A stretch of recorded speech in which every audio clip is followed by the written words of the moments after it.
Right, I'm here with Stardog and we're joined today with a legend of the UK hip-hop scene.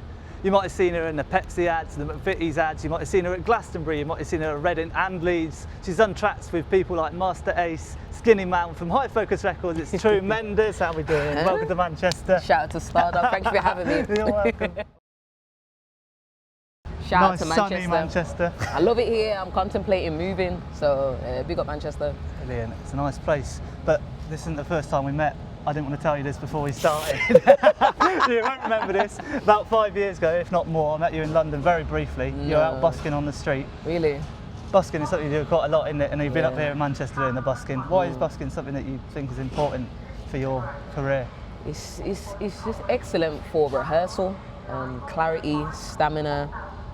I've got the sign out that has my name, so following, engagement, streams, like it contributes to everything. But more so than that, I just did it to push my name out there, to be honest, and just get better at live performances. I see a pattern of a lot of rappers in particular that are excellent with recorded music, but when it's time for live shows, there's no clarity on the mic. Like, there's a lot of negative elements to live performances with rappers, and I just didn't want to be in that category when people come to see me live. So I just thought, let me go busk. And while I'm doing that simultaneously, I'm building my following. So there was just pro after pro after pro. So. And I suppose you're performing to people who don't know your music as Facts, well. When you you're wouldn't at a have show, known I existed otherwise. So it just builds the following. People come across me who wouldn't have heard me otherwise. You know, see me on, then go into the portfolio on Spotify, YouTube videos, and then it just comes full circle. And then I meet them 5 years later again. There you go. And you travel around the UK doing that, do you? Correct, yeah. That's why I was in Manchester originally, to be fair. I came up on the week of the Mobos when they were doing all the panel discussions and stuff. And Manchester's just popping. Like, I've never been here for a consistent amount of time. And then I was meant to leave after like 2-3 weeks, but I just extended my stay, so I've just been here. It's a nice place to be. It's sick. But you're not from Manchester or London, are you? From Birmingham? From Birmingham. So what's the scene like there? Because Manchester, I always say you've got the syllables of Manchester are very like the toms drums, whereas the syllables in London are more the hi-hats, it's cat. That's an interesting analogy. Midlands, so you're very much in the middle. So how do you think the Birmingham scene is in hip-hop, and how do you think it influences the rest of the country? In general, I always say the most talented musicians I know are from Birmingham. That's just period. Vocalists, rappers, instrument players, poets. But I just feel Birmingham lacks infrastructure of getting everyone to the next level, so you always have to leave. So you especially like go down London and then things start to move a bit more. I think after a while in Birmingham, you can do the little open mic shows here and there, but to get to the next tier, you have to leave, which is unfortunate, but some of the best musicians I know are from there. And I say that every interview, every time someone asks me, but the infrastructure is just not there to get us to the next stage, unfortunately.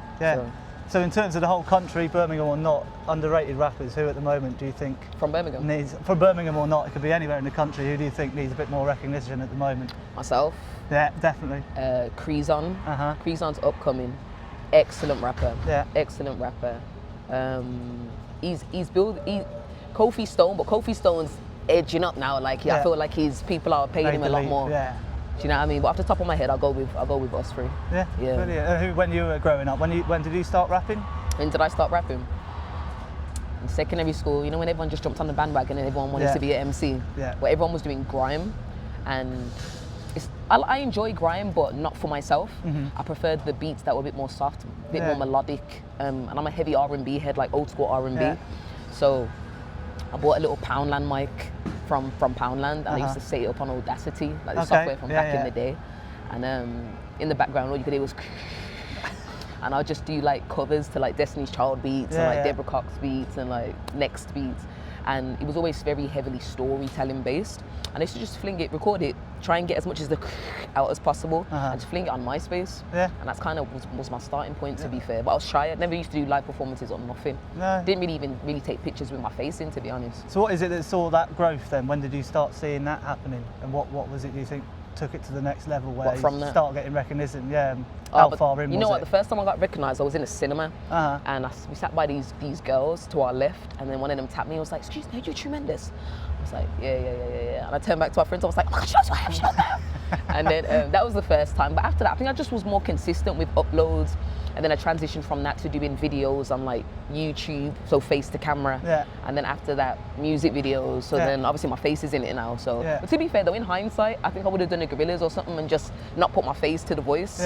Like, it's cool, but I think I have a love-hate relationship And that's not to say I'm some colossal artist or nothing like that, but I like the allure of artists that you don't know the face of. Like if Sia, for example, was to walk past us without her, you wouldn't know. But you wouldn't know. SL like is another one.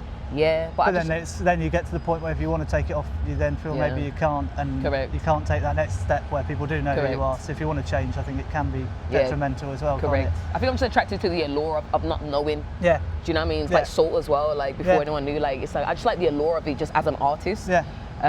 But yeah, man, just started doing more face to camera stuff with a few bigger artists, so to speak, within the scene. And that's kind of what it was. You share fan bases when you collaborate with each other, so you get put in front of theirs, they get put in front of yours, and it just built from that to me. Well, I suppose back then as well, content wasn't as important. Well, it wasn't there. Yeah. That many years ago, it was coming up, and stuff like Facebook was maybe appearing. Correct. But now it has to be content, and you short have to have a face behind it somewhere. Content. And anything can do well at any point. Anything can go viral overnight. Like so. Well, I heard someone say the other day is if you could enter the lottery for free, how many times would you enter? And that's what you're doing every time you put out content. You're entering lottery, and it's free to do. That's a really good analogy. And you never know which one's going to hit, do you? You don't know how close you are. No, you don't. And it's like a lot of people just give up. Or, like 4 videos in, I've only got 100 views, 6 likes. Yeah. Fuck that. Like, do you know what I mean? But it's just a thing where you have to it's perseverance. Yeah. Like, and that's 100 more than you had the day before. So facts. Like slow growth is better than no growth. Yeah. Do you know what I mean? Your album actually is, I think, focused around the content. So the new album, the break off line before I have a breakdown on line. Tell us about that. Yeah, just missing your innocence, basically, just letting go of the weight of being perfect on social media, just going back to the simple times in life. So just break off line before I have a breakdown online, like before all of these things cause me to lose my mind. Yeah. Basically. So that's why there's songs on there like Diapers and Cribs, where it's just nostalgic, just talking about your childhood when nothing mattered. You didn't have to pay rent or a mortgage or have your own kids or rare. You just went into school and drew. Do you know what I mean? Played football at break time and stuff. There was no weight, there was no pressure, nothing was wrong before. Like I miss my innocence. Do you know what I mean? Yeah. So that's kind of just what it is really. But with the album, it's like 4 years since my previous album, which was with High Focus. Yeah. And in that window, I just took some time out to just live, and I was just noticing patterns of, my peers, my friends, my family members, documentaries, people online, just going through similar things like mental health issues, therapy, grief. A lot of us lost our grandparents from COVID up to now, other family members, financial struggles. It was just repetition with all these issues. So I said, I'm going to create a body of work that's going to encompass all of this and put it out. So yeah, it's my most raw, most vulnerable project to date, and that's the feedback I've been getting from a lot of people, which I'm happy with. But my job now is to make sure more people hear it. Yeah. So that's my job now. So. And we're going to hear it tomorrow. We're going to hear it. Yeah. Band on the Wall, 7:30. Tell us about that. What can we expect? Yeah. So I curated a 4-day tour with FDE Events, and it's just to coincide with the album. To be fair, started with Birmingham a few weeks ago. Excellent. Yeah. Then we did London a few days ago. Excellent. One of the best crowds I've ever performed in front of. Yeah. It was like karaoke. I've never heard that many people sing my lyrics back to me. I thought there was like an echo on the mic. And tomorrow we'll see what Manchester's saying. And then we're going to end on Saturday in Dublin at the Racket Space. So yeah. Oh, lovely. Really looking forward to it though. But I have high hopes for Manchester though, man. I really like this city. You should. They've got a good hip hop scene here. 100%. And what's next? What's coming after that?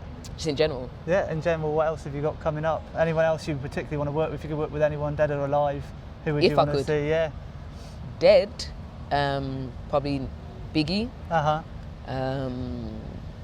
Michael Jackson. Yeah. Alive, Frank Ocean, Kendrick, Jasmine Sullivan, Brent Fayez. Oh yeah, I can see that. Yeah, it'd be a compilation of singers and rappers. To be fair. Especially with the more melodic hip hop stuff. Yeah, it works nicely, doesn't it? I enjoy that the most. Yeah. Like I could kind of collab with anyone, but what I would enjoy would be them type of artists. I think me and Frank Ocean will make something really interesting. Oh yeah, definitely. Quite abstract. Definitely. Yeah. So what have you got coming up?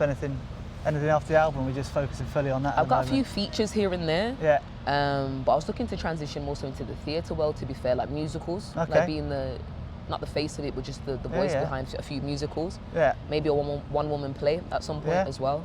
But yeah, I just want to venture off into something else that I'm challenged in. Yeah. Like I don't find music that challenging anymore. No. In regards to the creation of it, In regards to the journey of it, oh, it's fucking hard. Yeah, It's hard. But I'm trying to do it myself. It's hard. Pardon my language. It is hard. Yeah.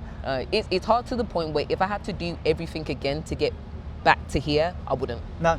But because I owe it to myself, because of how much time, effort, and money I've put into it, Yeah. I have to see it through. Yeah. And don't get it twisted. I'm not some colossal artist, but I also know I'm a lot further than I was, and my peers. Well, a lot of my peers that started when I did as well. So Yeah. I have to see it through.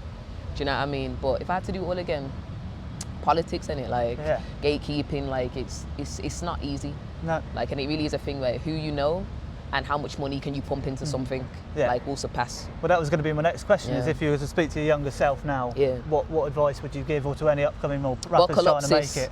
It's a long journey. Like, if you're genuinely talented at this thing, like, you can persevere, and because of TikTok and social media platforms like that, you can build your own core. Yes. You know, viral videos happen, like even just short form contents that don't go viral, but it gets pushed to so many people, like, so the gatekeeping isn't as honed in anymore. Like, you can break through and build your own core. It's like modeling as well. Like, you know, before it was very stick thin, certain height, certain weight, but now because of social media platforms, it's now putting eyes on, you know, beautiful models with vitiligo, more plus size models, things that aren't the generic cliche stereotypical model. So it's the same with music as well, like so many different sounds, styles, alternative, like you don't have to fit the mold, and you can do your own thing on these platforms, and if you're able to do it, they'll come to you. I think labels will come to you, brand deals, sponsorships. It's a lot easier now, isn't it? It's a lot easier. Because you can see a lot more. Back then you were just showing what you were showing. It was just what it was on and the you just rely more on a label and stuff like that. You don't have to rely on a label no more with social media. Like, you don't. Like, as long as you know how to do it, and especially short form content, if you can master short form content, you blow in your own lane. Do you know, 100%. 100%. I wish you all the best with what's coming up. Thank you. We're excited for the show tomorrow. I'm glad you guys are coming. It's going to be a good one. And next one's Dublin, so if you missed the Manchester one, correct, fly over to Dublin. Last one's you can get Dublin. there from Manchester Airport, so I think there's no excuse in there. And I'm flying from Birmingham. I wish if I would have known I was up here, I would have stayed and flew from here. But I have to go down to Brum to fly up and then to come back up afterwards. I'm looking forward to it though. But pleasure. Thank you. Shout out to Stardog. Truemendous, Stardog. Thank you very much.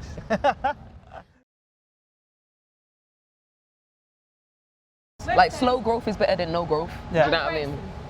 Don't you don't take drugs that rich to give it out. So preserve and tax, well, I'll tell you about it. No, I told the I forgive you, but don't fuck with me. I got the Corinne and the pen and I ran it, and he fucking please. I'm a goddess, but I don't want to have a show off. It's just the police aren't handling things well, and I can do it. I've watched. My mom's pissed off at me because I'm broke. Well, they hit my skin, you bitch. But you know what our problem is? All of these, they're in what's never. It's sick. Whitney couldn't smash it. Britney's coming back. Cardi B, you're a plastic stupid bitch and you've been whacked. I'm gonna tell you, you're not high miss no more because I'm gangster. I'm gonna tell you what I'm doing on the camera. I'm gonna give you answers. Beyonce's chasing cock, but I would like the babies, please, ROE not come and fucking pay this queen, because I could tell everything I will, and I'm gonna show ya. This baby's no abortion, stay up top there. Oh, fella, it's money or it's blood. I've seen all of my sons. They're giving me the information on the bus, a sponge and a half. My mum, she's scared, but I'm prepared. I don't think he's dead, but as Coglin, I wouldn't fucking dare, because I'll come in your house and bust you in your face. And those blue lights can't stop my blue lights, because I'm safe. I always look like a crazy cunt outside, but I got it, see. I did it on purpose. There's a gooch line. I made a white queen. I did that, and I said, but I didn't mean it. She said, you fat, but you know what, at the time I was meaning. So what I said, chemist, is what I don't like, bad script. The judge, when walking in with a beat, will tell the Africans I'm sorry for it. Because stage play, causing racism, is a lack of ability. So I would come in like this. I would act. I'll go right to the back, jump out of my body real fastly. It's not nasty witchcraft. What was the last thing we was talking about? Well, I can break it. Hang on. I was on content, so Yeah, you ready? The thing is, she's actually a good freestyler. She was good freestyling. Yeah, she's actually a good work on freestyler. the tone and voice and hitting it a she's bit actually harder. a good freestyler. Can't Yeah, even say she it, was. like, And she didn't give up halfway through. Yeah. She didn't get to a point and go, oh no, I'm done. She'd Yeah. just give it a pause and she was good. So we've had that lovely interruption. That's Manchester for us. Shout out to Kia.